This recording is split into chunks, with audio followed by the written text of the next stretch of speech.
this? Where are the diplomatic channels? Where are even one person in the 27 or 28 European Union countries? Where are they saying, guys, let's get to the table? No, all they're doing is losing government control. I mean, elections are happening in Italy, replace government. Bulgaria, replace government. UK, replace government. They're falling, and they continue to fall. Are they not getting the message that pumping hundreds of billions of dollars into a country that is actually bombing another part of his country, who are part of, or at the time, shared the same passport? This is ludicrous. Where are we going from here? Well, the forces that are for diplomacy all sit on the side of Russia and China. And even in Vladimir Putin's speech after the referendums of Zaporozhye and Kherson and Donetsk and Lugansk, even then Vladimir Putin said, we're ready to come to the table. But the whole speech was basically him saying that Russia is at war with the collective West, that the history of the collective West has brought it to this moment, and that Europe, the European Union, is acting as nothing more than puppets of the United States. And all of those things are 100% true. Now, there are a few voices. There's the European Union MP from Ireland, Claire Daly, there's Mick Kelly as well, who are very much for diplomacy and peace and ending this conflict and point to the right direction, the fact that NATO provoked this. But in terms of those who actually have power over European Union policy, they are 100% on board with NATO, and they are very explicit, all of them. There's not one dissenting voice, very explicit about how this is going to be fought. This conflict will be fought to the last Ukrainian. And in their opinion, everything that's happened until this point needs to be reversed, and that the sanctions should only get worse, and that the United States and the European Union should continue to invest as much as they can militarily, despite the fact that people like Brian Berletic, the Duran, have been saying that it's right there out for all of us to see. The Ukrainian armed forces are running out of weaponry. Scott Ritter has been talking about this. Everyone who knows anything about this military conflict knows that NATO is running out of supplies to give to Ukraine. And all of its attempts to go on offensives are going to lead to a very bad direction for them, because there's 300,000 Russian forces that are ready to mobilize, that are ready to go out to the front lines. Once that artillery, once that military equipment has been exhausted, what are they going to do except be defeated? I mean, that's where this is going. And I think a lot of these coincidental attacks are part of keeping the propaganda war up, but also an attempt to try to demoralize Russia through the propaganda, but also through attempts to actually cripple the economic links between Europe and Russia.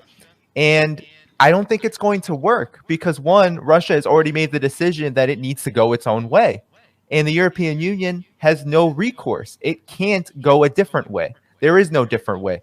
Whatever LNG that the United States is going to try to pump into the EU in an attempt to literally deindustrialize that whole continent, whatever it's going to pump, this fracked gas, it's not going to make up a fraction for many years to come. So it's a real disaster. And I think that's where this is heading. It's heading into a real disaster zone. And the blowback, we've only started to see the rudiments of this blowback. I think it's going to come really hard and really fast in the next 3 to 6 months or so. Yeah, you're seeing the orchestrated attack here on the bridge. I mean, that's very clear to me. That just doesn't happen out of a coincidence. Seeing the funding that has gone into this war, I see a lot of these people that are complaining. Here's a good one that I brought up here. He's saying the guy's begging our governments to negotiate. Yeah, I'm trying to beg them to negotiate, because This is not going in the way that they wanted it to go. So instead of them continuing to pump in billions of dollars, letting your electrical prices skyrocket through your country, yeah, all we can do is get the bums to get down to a table and try to salvage something here, because it's not going to work. This wasn't going to work. Now, yeah, we see comments where people say, oh, we thought that Russia was going to take the Ukraine in 3 days. Really? Well, I'm not sure where that came in the game plan. That might have been maybe a Western media game plan. But this has been a... to call it a well-organized mission, we can't. There's been blunders on both sides. But what happens is that this really starts to bring Europe to its knees. Let's look at really the situation that Europe's in right now. You have your main pipelines, Nord 1 and 2, going into Germany. We now have evidence that the Americans did not want that to happen even before that. You can even see as a Canadian, I understand totally what it means to see a pipeline cancel. Look what happened to the Canadian one that was going into the U.S., the Keystone Pipeline. Day one of the new administration, canceled, gone, just like that. These are livelihoods of people. These are affecting every European citizen now, whether it's, people say, well, I have this energy or I'm going to consume this energy. This goes everywhere. It goes to the businesses. Once maybe that awesome afternoon pub that used to have a beer talking with your mates won't be there in the next to having a £10,000 electricity bill. I mean, these are impacting people's lives. The stress that this is causing people, the human cost that this is costing people is just astronomical, all for the sake of wanting regime change. In is all about. So let's look at this, Danny. What does Russia really have to lose now? What do they have to lose? They've been called Vladimir Putin's been called a wartime criminal. He's been accused of potentially using, let me rephrase that. People feel that he may use nuclear weapons in the future. They've canceled his currency. They've kicked him out of the SWIFT banking system. Companies have closed all over Russia. Airlines have been banned from flying in and out of there. What's he got to lose now? What's he got to lose?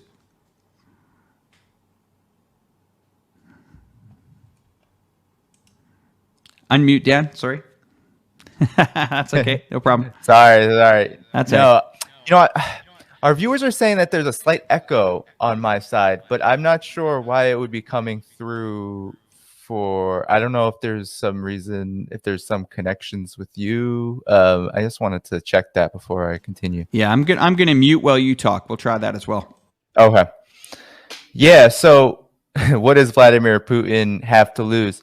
I mean, at this point, right? It reminds me of there was an old left group in the United States, the Black Panther Party. They said if you put the Black Panther in a corner, right? All that a panther is trying to do is defend itself. But once it's in a corner, it's going to attack. And I think with Russia and Vladimir Putin in particular, there's nothing that Russia can do except to go its own way. It has to go its own path. Russia has for years. I think not many people understand this. I think in the collective West, Americans, with all the propaganda about Russia, they don't understand that Vladimir Putin and the Russian government, the United Russia Party, has not been antagonistic to the West. It has tried year after year after year since the year 2001 to work with the West, to develop business relations with the West, to even coordinate in terms of defense and security, all of it. But at this point, I mean, we're talking about 8 years in now into a proxy war that has massively escalated over the last 7 months.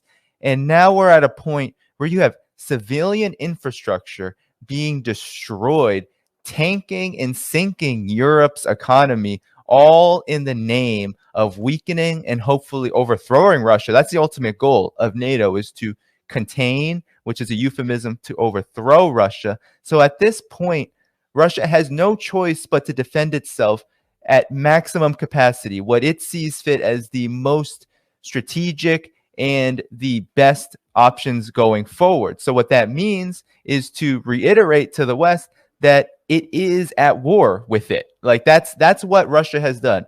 That's what Russia's defense ministry has said. That's what people like Dmitry Medvedev has said. That's what Vladimir Putin has said in his historic speech after the referendums. The Russia knows it's at war with the West. So the only thing it can lose is its own sovereignty. And so I think that's why Russia is taking all of these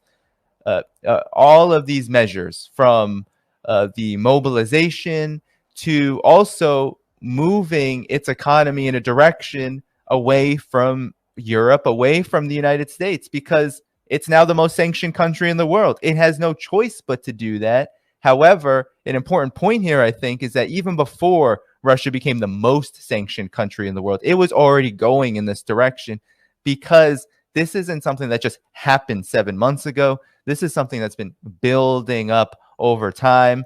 And now the blowback to Europe and the United States is just so much more apparent, and it's being felt. So Russia has nothing to lose really except its sovereignty if it doesn't take the correct measures to defend itself. And that's what it's doing. It's taking all the measures it can to defend itself, while also, I think this has to be noted, and I don't think many people in the collective West in the United States understand this.